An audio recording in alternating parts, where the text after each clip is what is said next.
going to talk a little bit today about student engagement strategies. I want to give you a bird's eye view of what we're looking at here at the beginning. So, first thing, got a couple surveys for today.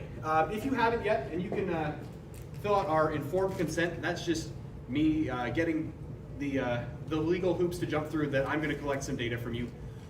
Just so you're aware, it's all in the document, but I'm not going to report any data in the project that can be tied to any individuals. I'm just looking for aggregated trends from everyone. So don't worry that if you say something that I'm not going to tie anything back to you. Your responses will be kept confidential. Most of your responses are going to be click this number anyway, so that's lots of fun about surveys. So all these links are up there. They're all just bit.lys, so they're easy to remember. All of them start BHS 228 because that's where we are and it's today's date. Got informed consent. We'll do our pre-training survey right here, and then after we're done, we'll circle back to our post-training survey. Here's what we're looking at to do with our research project.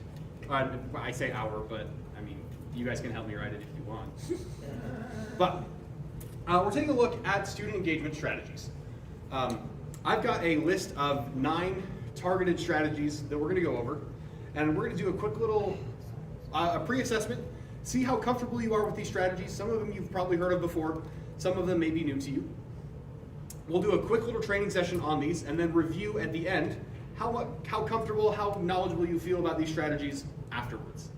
After today, I'm going to ask you try out some of these strategies in your classroom. Adapt it to what makes sense for you over the course of the month of March. At the end of March, I'm going to send out one final questionnaire and just ask some questions about how things went. You tried out these strategies, what was successful, what changes did you notice, which ones didn't work. And going sort of back and forth with those ideas, that's what we're looking at. Everybody's cool with that? Okay.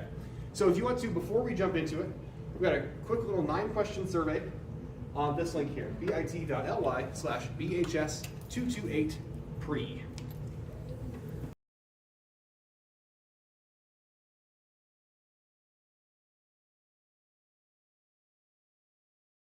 So, first reason, I just want to go over briefly why I've decided to talk about student engagement. The first is a lot of times when we talk about things happening in schools, or achievement, or outcomes, or things like that, we are looking at end goals. Engagement, on the other hand, is the starting point. If we can't get students involved, participating at the beginning, we're not going to get the achievement or the outcome that we're looking for at the end. So this isn't the ending point. This is us working on skills to get kids started, get kids moving forward. Because without this starting point, if they can't cross the finish line at the beginning of the race, they can't cross the finish line at the end. I'm picturing like a NASCAR oval where like it starts and ends at the same spot, not like a marathon, unless they've managed to make it a circle. Make your races circles, people. Good. The other thing, Adam's not here, so any ideas? We've got a picture up here. Anybody ever seen this car part before? Okay, John and Mike. Cool. Any ideas what it is? Cool. Actually, yeah. Yes. I was going to say exactly and absolutely at the same time. It came out as. So there's that. This is a battery terminal plant. I had a fun experience earlier this summer where my truck was refusing to start. And I went and tested the battery, and the battery was old. I replaced the battery, knew it had a brand new battery in there, and it still would not start. I was looking at all of the different parts. I was scared I was going to have to replace my alternator or anything like that. But the battery was fully charged, the truck still wouldn't start. Turns out the problem was this battery terminal clamp. The part that connects the battery to the wiring that runs to the starter that actually can get the car to start over. I was having, my old clamps were corroded and not able to get sufficient charge to get the car to start. The thing I realized is that it didn't matter that my battery had power. It didn't matter that the engine was going to have all the functioning parts. Because I couldn't connect the battery to everything else and get that power over there, nothing was ever going to happen. So when we talk student engagement strategies, we're looking at this connection. We've got our students, we need to get them in a spot where they're ready to engage with the content because that's going to get them to learn. It doesn't matter what we do up until that point. If we can't make that connection, we're not going to be successful in getting them started on their learning journey. So we've got this broken down today in 3 different domains. We're going to talk about teacher-student relationship strategies, building that relationship with your kids so that your classroom is a safe and inviting place, a place where they feel connected to you. The idea that students don't care how much you know until they know how much you care. You can put that in a little Pinterest quote board and, I don't know, sell it on Etsy, I don't know. We're going to talk about instructional design, about building your content in a way that makes sense, planning out your lessons with intentional ideas behind engagement. We're going to talk about feedback, information that you can give to students to help move them along in the learning process. We're going to talk about 3 different strategies in each of those domains. Some of them I'm sure you've heard of before, and we'll do a quick little refresher on them. Some of them may be new. Wherever you're at, just hopefully take away a little bit something new, have an idea of how this could work in your classroom. So, first thing we're going to do, we're going to focus on teacher-student relationships.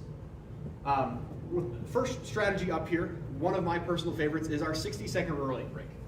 We're looking at safe, non-threatening, non-energizing questions that promote relationship building.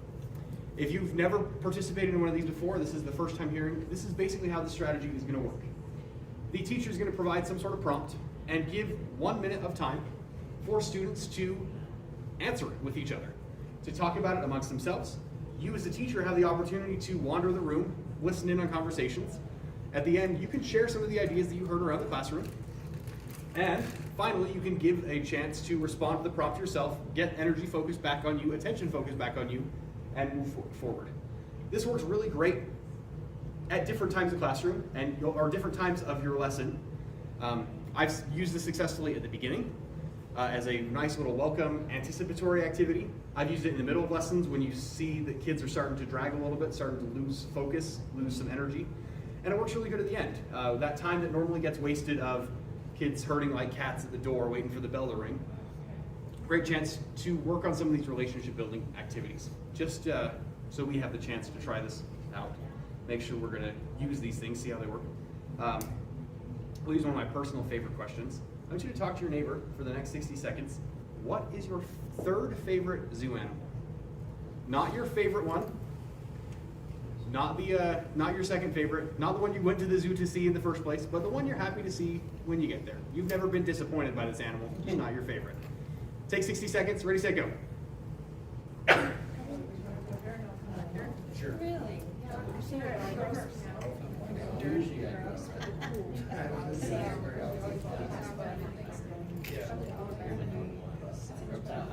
It's not my favorite.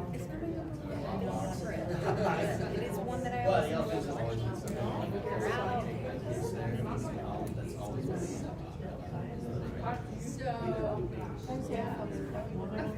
it's really cool to see in person. Yeah, it's probably not like but when you see it, you're like, oh, wow, it's really good. In real life. Probably my favorite is probably cats. They're out. Spreads it on the body. The 3rd would probably be like the monkeys, like it's that class, where they're all various sized ones. The funny moment of that is I remember one of the monkeys approaching. Okay, that is our time. If I can have you wrap up your conversations. Hearing some great things around the room. I hear that some people really like elephants. Or I guess not really like, I kind of like, because it's the 3rd favorite. Heard something about our reptile friends. Heard monkeys are pretty popular. For me, my 3rd favorite zoo animal is the zebra. I like the elephants, they're my favorite. I like the giraffes because they're my son's favorite and he enjoys those. And the zebras are right next to the giraffes, so I enjoy hanging out with them while they're there. Cool. So we understand how that strategy works. It's just a very short break. I don't imagine anyone is pacing their lessons to the point where you can't afford to take 60 seconds out of them. And if you are, maybe consider that kids might like a little 60-second break every so often. You can use one a day. You can use as many as you want in a class period. you can be flexible with the amount. I know it says a 60-second relate break, but if you only need 45 seconds, go for it. If you want to expand it out and be a 3-minute conversation, cool. That's up to you. But we're looking at getting kids to talk to each other, student-to-student connection, getting connection from students back to me as a teacher, and then getting my connection teacher back to students and building some of those relationship ideas. Mindy, did you have a question? No, I was just gonna say that I think this is a good one first to initially get conversation, you know, with amongst your students. That's what I found hardest working in a high school, is getting them to converse. And so this is really good, but I think it takes practice to get the exact information, especially if you don't call for the information, because you end up talking about other things, which in all reality, that's not a bad thing either. The reason the third favorite zoo animal is one of my favorite questions is because everyone inevitably ends up talking about their first and second choices as well. And it stimulates a little bit more conversation, more than just turning to your shoulder part and saying, zebra, and then coming back and just like hanging out in your little bubble. But it's all about just intentionally building up these conversations, so when we need to have conversations as part of the learning environment, we can move forward from there. Yes, Lisa, what's up? So, could I use this in my second language?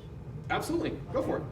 I mean, I want to make sure that it's a break for them, but.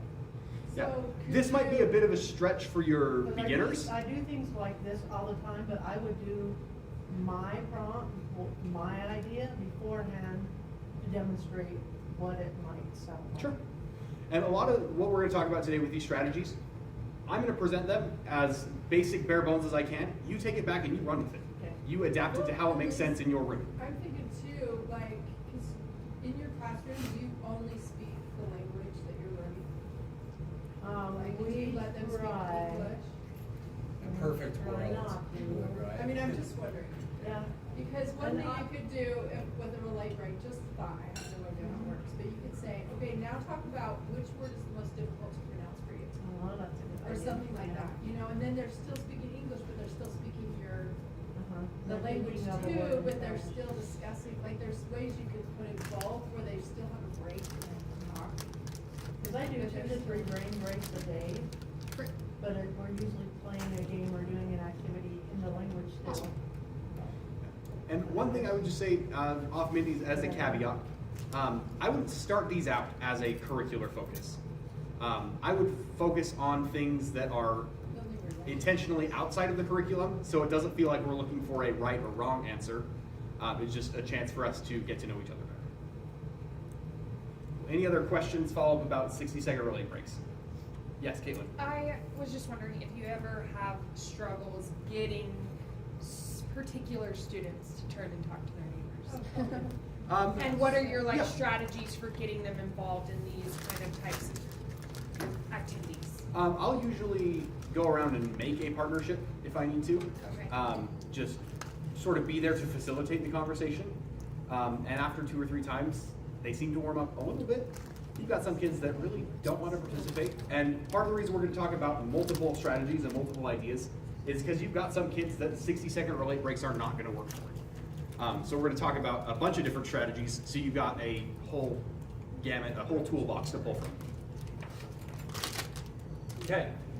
Next one I'm going to talk about, we'll try and go a little faster. I know that you guys have lives and places to be, and I've got kids to pick up from daycare, so we're going to go speedy. We're going to talk about the mood meter.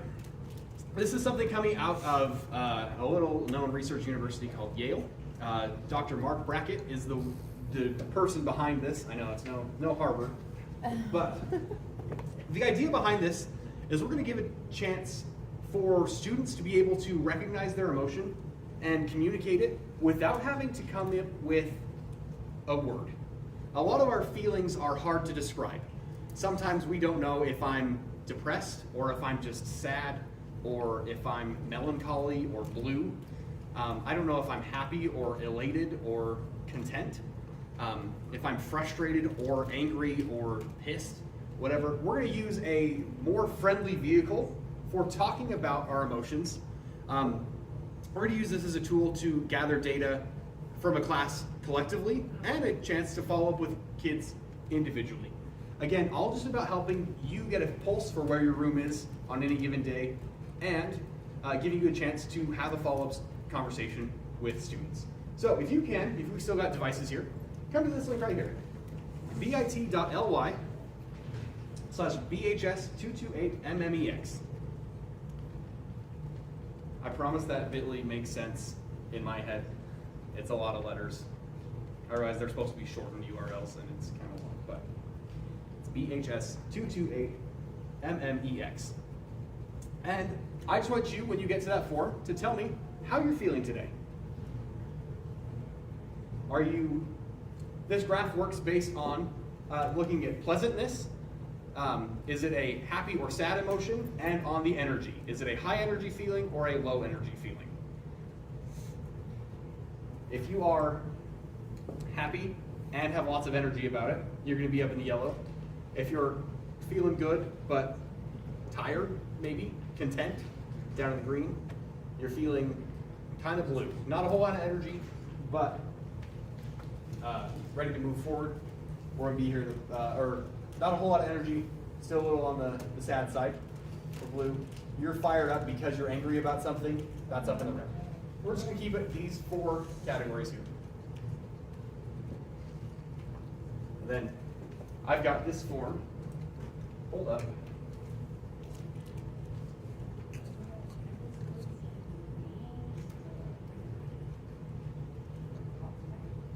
And I can see in this much time that about 50% of us today, we're feeling content. We're feeling in the green.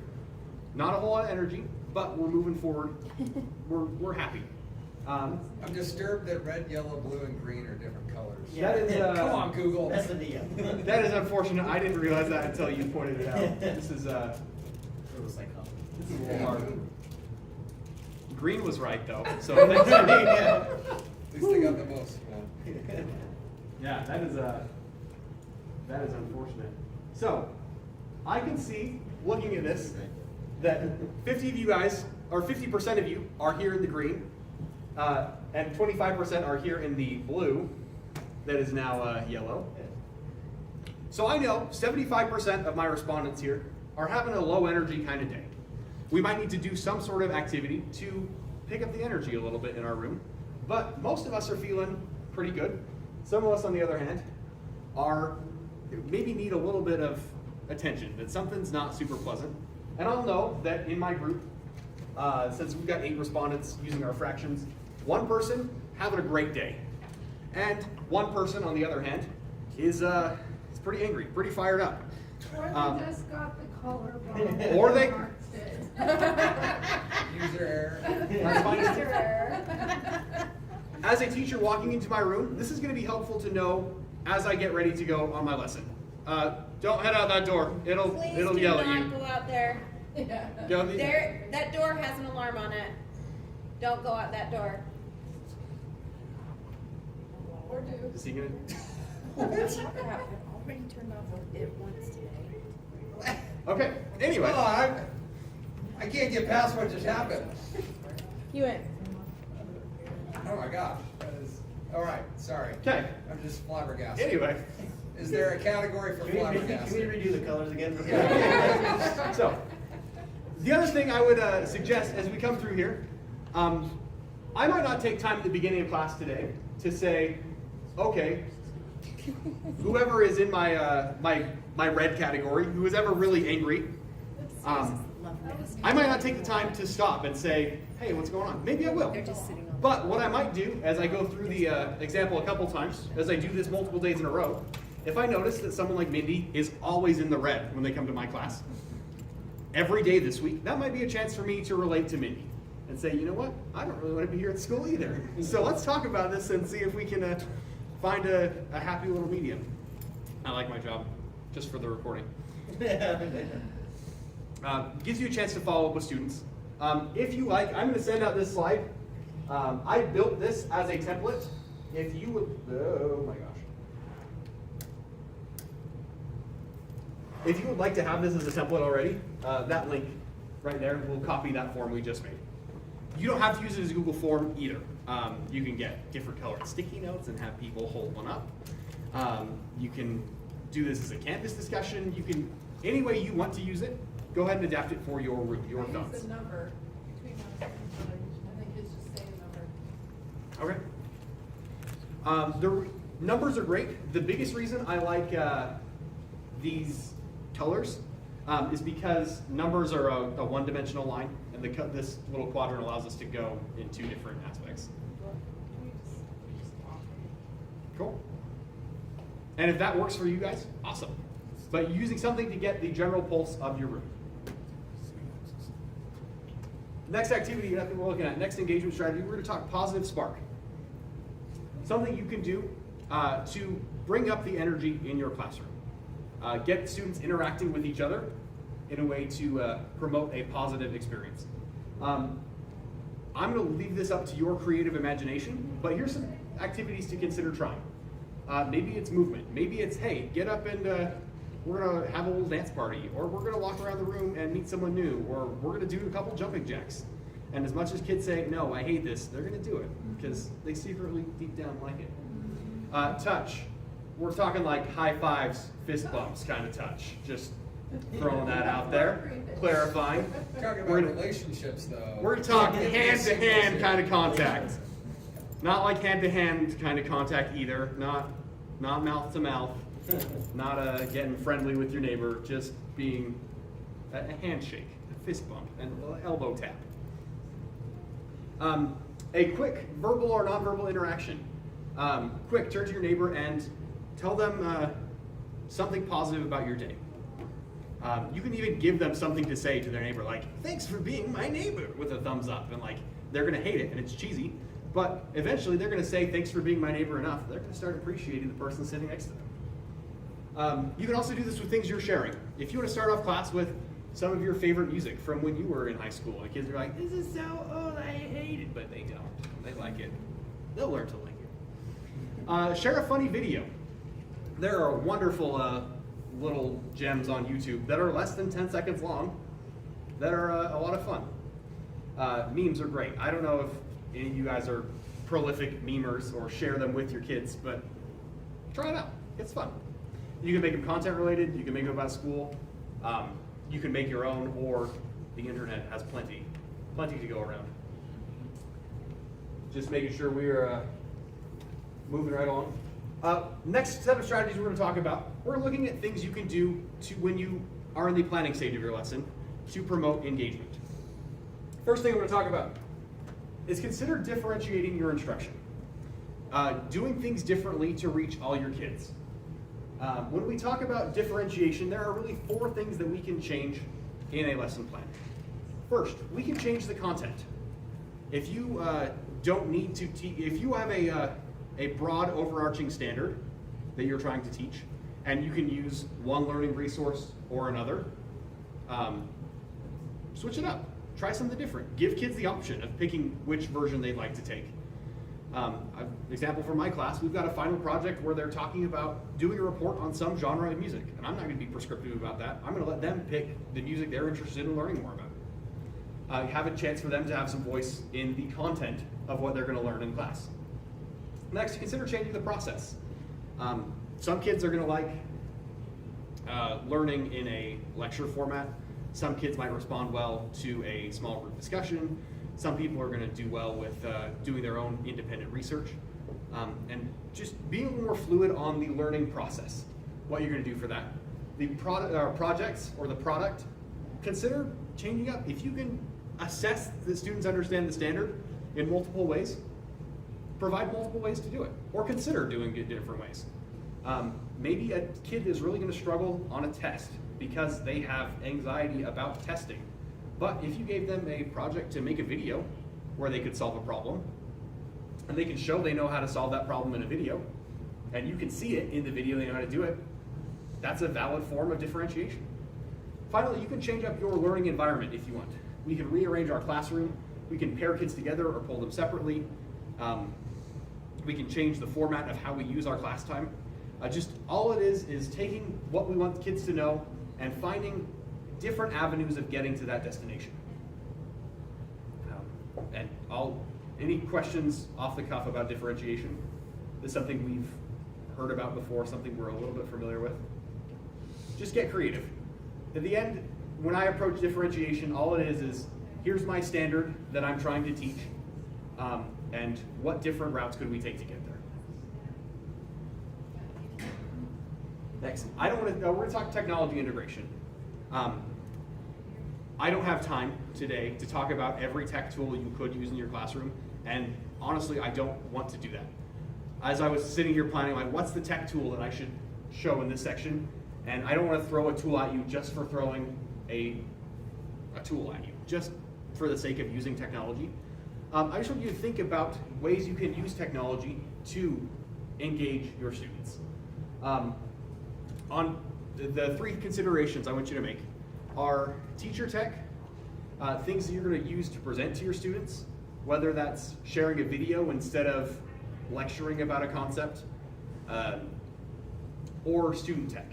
Maybe that's kids are doing something on their Chromebook instead of doing a traditional worksheet. We've talked about SAMR in the past, about substitution, augmentation, modification, and redefinition. Using technology not just to replicate what you could do without it, but to redefine what you can do with it. And my final caveat I'm going to throw out here is make sure you're using the right tool for the right job. If I'm going to work on I built a new deck for my house over the summer. There were times I had to use my hammer, there were times I had to use my drill, and there were times I had to use my saw. And if I tried to start hammering things with my saw, or sawing things with my hammer, I'm gonna have a bad time. There's lots of tools that we have that can do lots of different things.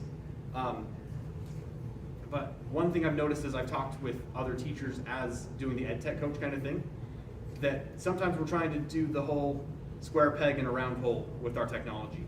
We know Canvas really well, and we're trying to make Canvas do something that we could do much easier in Nearpod. Or we're trying to make a Google Doc work when what we really need is a Google Slide. So just make sure, think through these processes about what you want your end product to be, what your ultimate objective is, and then pick the right tool technologically that supports that. So if you have any lessons in particular, I'm happy to brainstorm this technology idea with you about this is what I'm doing, how can we infuse technology into this lesson to make it more engaging. Happy to have that conversation with any of you in any of your content areas. Next thing I want to talk about with instructional design is pre-planning questions. You know the areas that kids are already going to struggle with. So come into your lesson ahead of time with questions that are going to get them to think about it. Make sure that we understand the difference between open and closed-ended questions. I think there's merit in both. There's a lot of people that just like open-ended questions. We want students to think deeper and get that kind of response. I think that's valid. I think that's important, but I think closed-ended questions are great too.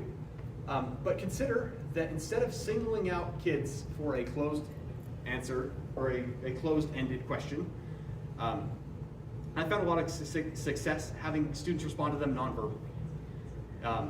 Give me a thumbs up, thumbs down, even something they can hold right here to check, to self-assess. They don't have to let all their peers know what they think. But a great assessment tool if we've pre-planned questions. Again, shifting more towards open-ended questions as we get deeper because they're going to be what facilitates that deeper thought. All I'm going to say on questions, this was a new idea I came upon in the research I was reading. Consider a double pause system when you ask questions. Oftentimes we don't get comfortable with silence. We'll ask a question and sort of expect students to instantly be ready to answer when we need a little bit of cognitive processing time for students to think. Consider the amount of think time that kids need after their response as well. Don't just ask your question and then pause, answer, and then move on. Ask a question, pause to give students think time, allow someone to answer, have that kind of discussion, and then pause again. Letting people process what's been said, letting people have this kind of idea. It takes a little bit of time, and it takes some conditioning for your students to understand that there's going to be moments of silence, and that's not a bad thing. This is time for us to think, time for us to process. We're not just constantly just trudging through our material. Any questions about questions? Anything of instructional design, we feeling good? Okay, I'm trying to get you out of here. So thank you for bearing with me. We've got one more category to talk about. We're talking about strategies for giving feedback. First one I want to talk about is praise. This is a feedback strategy. It also ties in with our teacher-student relationship things. Kids are going to struggle in the learning process. Kids will make mistakes, but I have yet to find a lesson where a kid can't do anything right. And consider finding intentional opportunities to celebrate their success. Even if 95% of what they did is wrong, throw them a bone for the 5%. Make sure that you're acknowledging that they've done things correctly. Establish a culture of praise in your classroom. Nothing is off-putting more than you've been just dogging on someone for an entire semester and then you go to give them a compliment and it doesn't feel authentic. The other thing is make sure that you're praising kids for things that actually deserve praise, and be as specific as you can. Don't live in the land of generalities because it feels canned. If you can be specific, you can target your praise at kids who need a little bit of affirmation. It's going to go a long way in helping kids feel better about the learning process. Next thing, in conjunction with praise, I want you to think about formative feedback instead of just giving feedback. I want you to think about ways you can intervene in the learning process to correct course, to give insight as we're approaching our end goal, not waiting for kids to finish something and then giving them feedback on it after things are done. The biggest caveat I would throw at you is to avoid quantizing as much as you can when kids are working formatively. One thing I've found with especially my guitar students, I've tried to establish this culture of you do an assignment and I'll give you feedback on it and you can redo it if you like. As soon as I put a number or a grade, a letter, something where kids can quantify how they did on an assignment, the learning stops. And maybe your kids are somehow magically different and special, but as soon as I say, you got a 2 out of 4, they just, oh, well, that kind of sucked and I'm done. Or I got a 3 out of 4, that's good enough. I'm gonna live there. And it doesn't matter what kind of feedback I've given them about how they performed, what they've done. It's just, well, this is where I am, I'm stopped here because I've got this quantified ending. If you can give feedback in a way that doesn't get to that point, kids seem much more responsive to taking it into consideration. One thing that I've considered doing as a student, I found this practice to be helpful.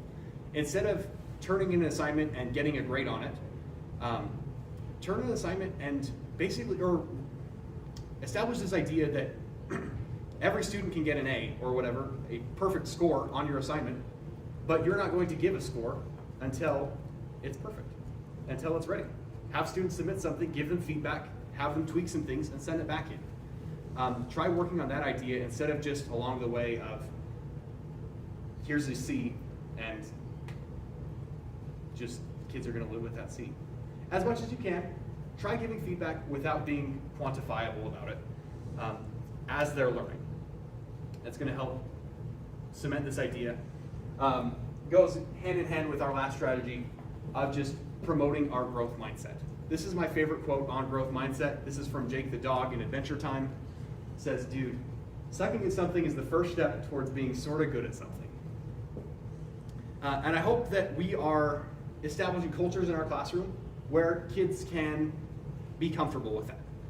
That it's okay to make a mistake. It's okay to be wrong. I met a parent who talked to me about some of the stresses of their kid who would come, he'd be upset, be in tears that they didn't know all the answers of what was going to be taught at school tomorrow.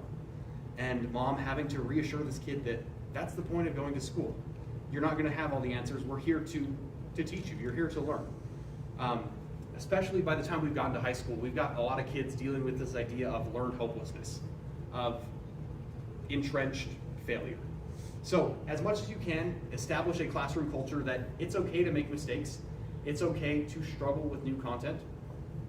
I like this idea. I don't know if you guys have heard of the idea of the power of yet, that I can't do this, and changing that phrase to I can't do this yet. Opening up this window to be successful down the road, understanding or helping kids understand that it's okay to make mistakes. We need to get progressively better as we go. Scaffolding for me is a big part of establishing this growth mindset. If you can break down your task into steps, and kids can be successful at step 1, and then step 2, and then step 3, and then step 4, that's going to help a lot instead of this kid that's being accepted to, here's what you do, I want you to be successful at step 5 right now. And establishing the idea that we're going to get you to the spot where you know how to do it, but you don't have to be there yet. Those are our 9 strategies that I wanted to cover. Are there any questions that I can answer for you? Anything that I can go over again? Anything where you would like a little more detail? Okay. If we're good, I'm going to go back to our first slide here. There is a post survey on our training. Now that we've gone over some of these strategies, I'm just looking to see how things have changed as a result of discussing these. It's quite possible that it's hopeful that our answers have gone up, that we understand things better. It's possible that you already knew all these things coming in and nothing's going to change. It's even possible that you thought you knew a strategy very well, and then we've talked about it and you've decided that maybe you don't know it or are as comfortable with it as you thought you did. Any of those changes are valid. They are very telling for me. So if you've got a couple seconds on your way out to fill that out, that would be very much appreciated. This bottom link at the end, bit.ly/BHS228 post.